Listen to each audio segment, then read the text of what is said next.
நண்பர்களே வணக்கம். விஜய் பிரயாக் பேசுகிறேன். ஒரு முக்கியமான தருணத்தில் உங்கள்கிட்டலாம் பேசுகிறது ரொம்ப மகிழ்ச்சி. ஏன்னா என்னுடைய வாழ்க்கையில் இந்த நாளை மறக்கவே முடியாது. நீங்களும் மறக்கக்கூடாதுன்னு நான் கேட்டுக்கிறேன்.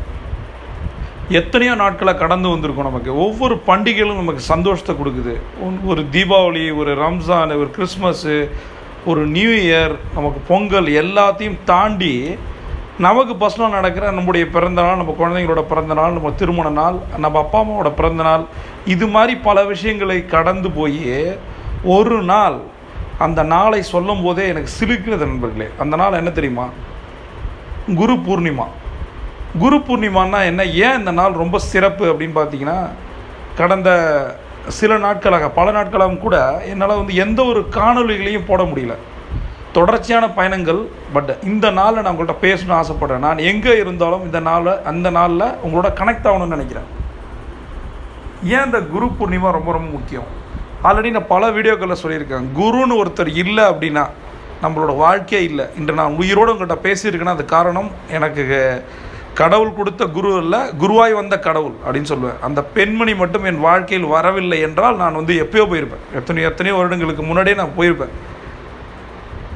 அந்த அளவுக்கு முக்கியமான அந்த மனுஷி பல பேரை வாழ வச்சு இன்றைக்கி வாழ்ந்துட்டுருக்க மனுஷி.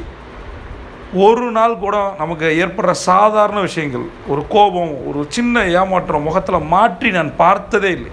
இத்தனை பல வருடங்கள் சொல்கிறேன். ஒருத்தங்க ஒரு நாள், 2 நாள், ஒரு வாரம், ஒரு மாதம், ஒரு வருஷம், ஆனால் எல்லா நாளும் அந்த மாதிரி இருந்துடவே முடியாது. நம்மளோட உண்மை சுரூபம் ஒரு நாள் தெரிஞ்சிடும். ஆனால் அந்த சொரூபமே உண்மையாக வந்த குரு.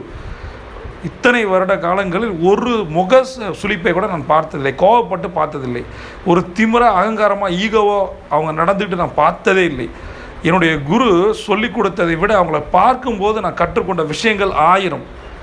அதை தான் என்னோடய யூடியூப் வீடியோக்களில் தர ட்ரை பண்ணுறேன். முடியுமா தெரியல. ஆல்மோஸ்ட் நான் யூடியூப் 2017 அக்டோபரில் வந்தேன். மேபி இன்னொரு அக்டோபர் வந்துச்சுன்னா இன்னும் 2-3 மாதங்கள் தாண்டிச்சுன்னா 2 வருஷம் ஆகிருக்கும். என்ன கற்றுக் கொடுத்துருக்கேன்னு எனக்கு தெரில. ஆனால் என் குரு ஒவ்வொரு சந்திப்புலையும் அவங்க எனக்கு கற்றுக் கொடுத்த விஷயங்கள் லட்சம் இருக்குது நண்பர்களே. என்னுடைய அனுபவமும் என் குரு கற்றுக் கொடுத்த அறிவுரைகளையும் தான் நான் கலந்து கொடுக்குறேன். எனக்கு எந்த ஒரு மோட்டிவேஷனல் ஆடியோவோ வீடியோவோ தேவைப்பட்டதே இல்லை, தேவைப்பட போகிறதும் இல்லை. அந்த அளவுக்கு ஒரு குட்டி முளையில் இவ்வளோ அறிவா அப்படின்னு சொல்லி நான் வியந்து அண்ணாந்து பார்த்தேன். உலக புத்திசாலிகளிலேயே விரல் விட்டு எண்ணக்கூடியவங்க அவங்க.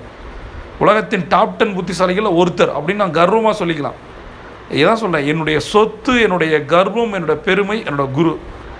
அந்த மாதிரி ஒரு மனுஷிக்கு நன்றி தெரிவிக்கிற நாளாக இதை நான் எடுத்துக்கிறேன். நீங்களும் அப்படி தான் நண்பர்களே. என்னுடைய ஒவ்வொரு பயிலரங்கத்துலேயும் சரி, எந்த மாதிரி பயிலரங்கமாக இருந்தாலும் சரி, ஹார்ட்கோர் மணி மேக்கிங் பிஸ்னஸ் கான்செப்டில் கூட நான் என்ன பண்ணுவேன் அப்படின்னா, 4 பேருக்கு நன்றி தெரிவிங்க அப்படின்னு சொல்லுவேன். என் வாழ்க்கையில் நன்றி உணர்வுன்ற விஷயத்தை ஊட்டினவங்க அவங்க தான். இன்ன வரைக்கும் நானே என்னுடைய நரம்பில் இருக்க ஒவ்வொரு செல்லும் சொல்லாமல் சொல்லுது என் குருவுக்கு நன்றி நன்றி நன்றின்னு. 4 பேருக்கு நன்றி சொல்லுங்கள். உங்களுக்கு கஷ்ட காலத்தில் உதவி செய்தவர்கள், அது பணமாக இருக்கலாம், வார்த்தைகளாக இருக்கலாம், உங்களை ஊக்குவித்த, என்கரேஜ் பண்ண எல்லாருக்குமே நீங்கள் நன்றி சொல்லணும். மனதார அல்லது நேரில் போய் அட்லீஸ்ட் ஃபோன்லேயாவது நினைங்க. ஃபோனில் சொல்லுங்கள், இல்லை நேரில் போய் சொல்லுங்கள். அதுவும் குரு பூர்ணிமா மாதிரி ஒரு நேரத்தில், நாளில் உங்களோட குருவை நீங்கள் சந்திச்சிட்டிங்கன்னா அதை விட உங்களுக்கு என்ன கிடைக்க முடியும்? எல்லாமே கிடச்சிச்சு நம்மளே. குரு கிடைச்சா உலகமே கிடைச்ச மாதிரி. உங்கள் வாழ்க்கையில் என்ன வேணுமோ நினச்சாலாம் நடக்கும்.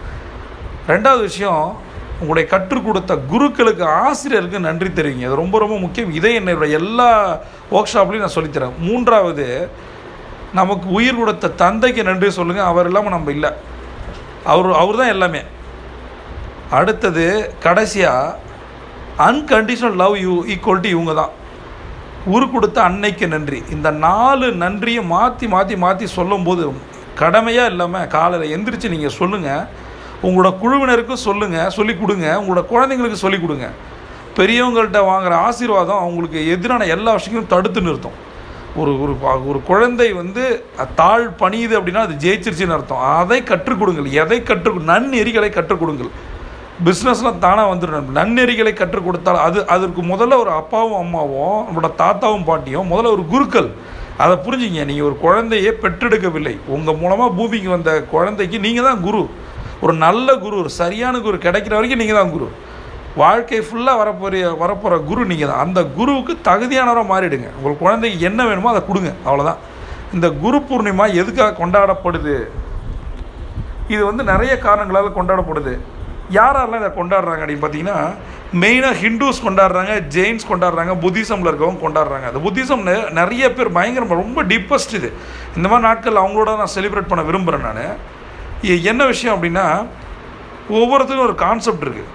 முதல் விஷயம், இந்த குரு பூர்ணிமாவை கொண்டு வந்தது புத்தரை நினச்சி அவங்க கொண்டாடுறாங்க. அதை முதல்ல நான் ஆரம்பிக்கிறேன். உத்தரப்பிரதேசில் சாரநாத்ன்னு இருக்குது, நீங்கள் பார்த்துருப்பீங்களா? நம்மளுடைய அந்த சிம்பலே சாரநாத் தானே, சாரநாத்தோட சிங்கம் தானே. அந்த இடத்துல தான் முதல்ல புத்தர் வந்து அவருடைய தீட்சையை ஆரம்பித்தார், அவருடைய பிரசங்கத்தை ஆரம்பித்தார். அதனால் அந்த இடத்துல அந்த நேரத்தில் அவர் ஆரம்பித்த அந்த நாளில் குரு பூர்ணிமான்னு புத்திசம் பீப்புள் கொண்டாடுறாங்க. புத்தரோட ப்ரீச் இருந்தது அங்கே, அதனால் அவர் கொண்டாடுறாங்க. ஹிந்துக்கள் எப்படி கொண்டாடுறாங்கன்னா 2 காரணங்கள் சொல்லப்படுது. ஒன்று, வியாசர் குருவாக வணங்கப்படக்கூடியவர், ஒரு சப்தரிஷி. அந்த வியாசர் வந்து பிறந்தது இன்றைக்கி தான். அவர் பிறந்த நாளை வந்து குருக்கள்னால டிப்பிக்கல் குரு வந்து வியாசர் இல்லையா, அவருடைய பிறந்த நாள் வந்து குரு பூர்ணிமா. 2வது, அவர் வந்து பிரம்மசூத்ராவை எழுதின நாள் இன்றைக்கி. 2 முக்கியம் பாருங்கள். அவர் பிறந்தது இந்த நாளில் தான், பிரம்மசூத்ராவை அவர் எழுதியதும் இந்த நாளில் தான். இது இன்னொரு விஷயம் பார்த்தீங்கன்னா, குருக்கெல்லாம் குரு, ஆதி குரு அப்படின்னு சொல்லப்படுற சிவபெருமானுக்காக இந்த நாளை நன்றி தெரிவிக்கிற விதமாக இந்துக்கள் கொண்டாடுறதுன்னு ஒரு ஐதீகம். மதங்களையெல்லாம் தாண்டி அதெல்லாம் தூக்கி ஓர வச்சுருவோம். ஜாதியும் மதையும் தூக்கி ஓரமாக வச்சுட்டு மனிதநேயத்தோட ஒவ்வொரு மனிதனுக்கும் ஒரு குருவோ பல குருக்களோ இருக்காங்க இல்லையா. ஹெல்த்துக்குன்னு இருக்கலாம், ஸ்பிரிச்சுவலுக்கு இருக்கலாம், பிஸ்னஸ்க்கு இருக்கலாம், லைஃப்க்கு இருக்கலாம், எது வேணால் இருக்கலாம். நீங்கள் என்ன அவங்களுக்காக பண்ணுறீங்க? அந்த கேள்வியை நான் கேட்குறேன். சரியா? குருன்றது இக்ருன்ற சமஸ்கிருத வார்த்தைக்கு குரு, இருளை அகற்றுபவர்ன்றாங்க. உங்களோட மனசில் இருக்க எனக்கெல்லாம் வந்து இருளாகி தான் இருந்தேன் நான். இத்தனை வருடங்கள் வாழ்ந்தது ஒரு இருள் தான். அது ஒரு வெளிச்சம் கூட கிடையாது, அக வெளிச்சம் இல்லை, ஒரு புற வெளிச்சம் ஒருமே இல்லாத ஒரு மனிதனை முதல்ல மனதில் இருக்க கருப்புக்களை, அந்த இருளை அகற்றியது என் குரு. ஒவ்வொரு நாளும் நன்றி உணர்வை கொண்டு வந்ததிலிருந்து, சுய பேச்சு சொல்லிக் கொடுத்ததிலிருந்து, சுய கட்டளை சொல்லிக் கொடுத்தது ஒவ்வொன்றும் ஒரு குழந்தைக்கு கைப்பிடித்து அழைத்து சென்று இன்றைக்கி ஒரு ஜெயிச்சிட்டேன்னு சொல்ல மாட்டேன், ஜெயிச்சுக்கிட்டு இருக்கேன்னு சொல்கிறேன். இன்றைக்கி 1000க்கும் மேற்பட்ட தொழில் முனைவர்களை ₹1 காசு வாங்காமல் நான் உருவாக்கியிருக்கேன். இதுக்கு எல்லா காரணமும் யூனிவர்ஸும் என்னோடய குரு தான். இதில் என்னுடைய வேலை எதுவுமே கிடையாது. இன்று உலகம் முழுவதும் எனக்கு 340க்கும் மேற்பட்ட வாடிக்கையாளர்கள் இருக்காங்க. 95% வாடிக்கையாளர்கள் என்னை விட்டு போனதே கிடையாது. என் வாழ்க்கையில் எனக்கு வந்து பிரச்சனைகள், சவால்கள் ஒன்றுமே கிடையாது. இதுக்கு காரணம், ஒரு தாயின் மடியில் இருக்கும்போது உள்ளே இருக்கும்போது சேஃபாக இருக்குது. தாயோட மடியில் ஒரு குழந்தை இருக்கும்போது ரொம்ப சேஃபாக ஃபீல் பண்ணுது. நம்ம மக்கள்கிட்ட எதிர்பார்க்குறது என்ன? நமக்கு பிடிச்சவங்கள்ட்ட அந்த அரவணைப்பு, அந்த ஆறுதல், நம்பிக்கை, நீ இருக்கடா நான் போதும், அந்த உணர்வை தந்தவங்க குருவோட அகமடியில் நான் இருக்கேன்னு நினைக்கிறேன். அதனால தான் எனக்கு எதுவுமே எனக்கு ஒரு பிரச்சனையாவோ சவாலாவோ இல்லை. இதை தான் என்னுடைய கிளைண்ட்ஸுக்கு சொல்லித்தரேன், என்னோடய ஃபாலோயர்ஸ்க்கு சொல்லித்தரேன், என்னோடய டீமுக்கு சொல்லித்தரேன். ஒரு சரியான குருவின் கரங்களில் நாம் இருந்தால் சரஸ்வதியும் லக்ஷ்மியும் நம்ம கூடவே இருக்கும். சரி, கல்வி அள்ளி கொடுக்குறவங்க, அந்த கல்வியின் மூலம் பணத்தை அள்ளி கொடுக்குறவங்க, வேறு என்ன வேணும் நண்பர்களே சொல்லுங்கள். இந்த நாளை மிஸ் பண்ணாதீங்க. ஒன்றே ஒரு விஷயந்தான், இந்த குரு பூர்ணிமா வருஷத்துக்கு ஒரு தடவை வருது. பௌர்ணமி நாளை கணக்கிட்டு வருது. சில நாட்களுக்கு முன்பு திங்கட்கிழமையும் இருந்தது, திங்கட்கிழமைன்னு சொன்னாங்க. ஆனால் 16ஆம் தேதி நாளைக்கு செவ்வாய்க்கிழமை தான் இந்த நாளை நம்ம கொண்டாடுறோம். இதை நம்ம என்ன பண்ணலாம் நண்பர்களே? குரு ஏற்கனவே சொன்ன மாதிரி தான், நமக்கு குருன்னு ஒருத்தர் இருந்தால் அவரை வணங்குங்க. இல்லை அப்படின்னா உங்களோட ஆசிரியர்களை வணங்குங்க. ஏன்னா ஆசிரியர்கள் இல்லாமல் நம்ம இல்லை. ஒவ்வொருத்தரும் என்னோடய வீடியோக்களால் நீங்கள் என்ன பயன்பட்டுருக்கீங்கன்னு எனக்கு தெரியாது. ஆனால் இதை மட்டும் முதல்ல செய்யுங்க, எனக்காக செய்யுங்க, வேறு எதுவும் செய்யாதீங்க. முதல் விஷயம், நாளைக்கு மனதார நன்றி தெரிவிங்க. 2வது விஷயம், யார் ஃபோன் பண்ணி பேச முடியும் உங்களுக்கு பேசுங்க. 3வது மிக முக்கியமான விஷயம், நேரில் போய் நன்றி சொல்லுங்கள். இதை பண்ணாமல் இருக்காதீங்க. உங்களோட குருவை தேடி போய் அவர் காலில் விழுந்து வணங்குங்கள். ஐயா உன்னால தான் நான் நல்லா இருக்கேன் அப்படின்னு மனமுருகி சொல்லுங்கள்.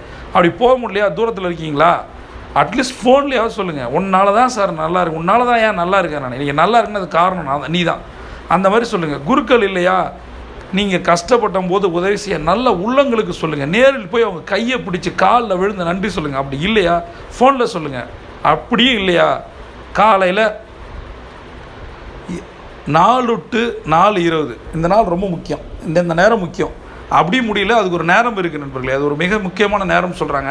நான் சொல்கிறது, காலையில் உங்களால் பண்ண முடியலன்னா நாளைக்கு பகல் 12 மணிக்கு, சரியா, 12லேருந்து 12:12க்குள்ளே, அதாவது நாளை காலையில் 12 மணிக்கு, மத்தியான டைமில் 12லேருந்து 12:12க்குள்ளே யார் உங்களுக்கு முக்கியமான குருன்னு நினைக்கிறீங்களோ, ஒன்று நேராக போய் பாருங்கள், அவங்க தாழ் பணிங்க, இல்லை ஃபோனில் பேசுங்க. அப்படி இல்லைன்னா 12 to 12:12 அவங்கள மனசார நினச்சி அவங்க நல்லா இருக்கணும் அப்படின்னு வாழ்த்துங்க. வாழ்த்த முடியாது, அவங்க பெரியவங்க அப்படின்னா அவங்களுக்கு நன்றி தெரிவிங்க. சரி, அவங்க நல்லா இருக்கணும் மனசார அவங்களுக்காக வேண்டிங்க. அவங்க நல்லா இருந்தால் தான் நாம் நல்லா இருக்க முடியும். இதை சேவிங்க, நம்புகிறேன். See you on top.